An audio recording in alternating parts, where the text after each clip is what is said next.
lawmaker wants student journalists to be better protected from censorship. Today, a House committee heard testimony from those who support the Walter Cronkite New Voices Act. ABC 17's Taylor Petrus was at the hearing this afternoon. She joins us now live outside of the Capitol. And Taylor, a current MU journalism student, testified today.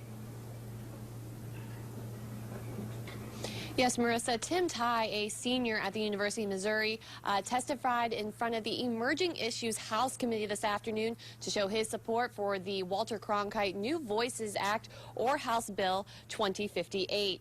It would protect the free speech rights of high school and college student journalists, a topic that circulated around the internet during the time of the protests at Mizzou. We have to stand up for our own rights to be able to do our job and do it well, because it's a responsibility to the public.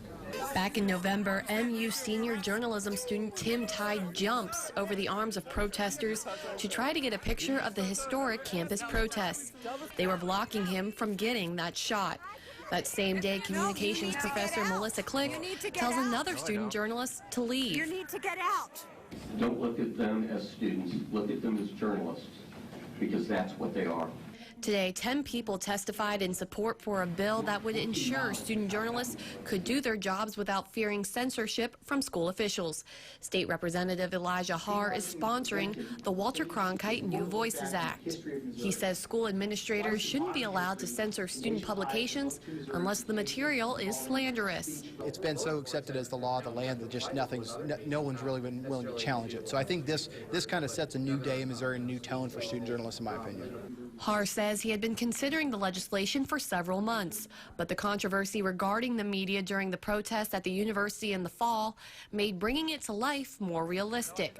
Tye says the bill is necessary for aspiring journalists like himself. It's absolutely vital that students have access to these kind of publications, that they're allowed to, exercise, their journalistic rights to a reasonable extent. Both the Missouri Press Association and ACLU voiced their support for House Bill 2058 at the hearing this afternoon. Representative Harr says some school districts have voiced their concerns about giving up their right to prior restraint over student publications, but he says no one has come forward with anything specific they want to see added or changed to the legislation. Reporting live at the Capitol tonight, Taylor Petrus, ABC 17 News. Thank you, Taylor. Representative Harr says he expects the committee to vote on the bill by Wednesday.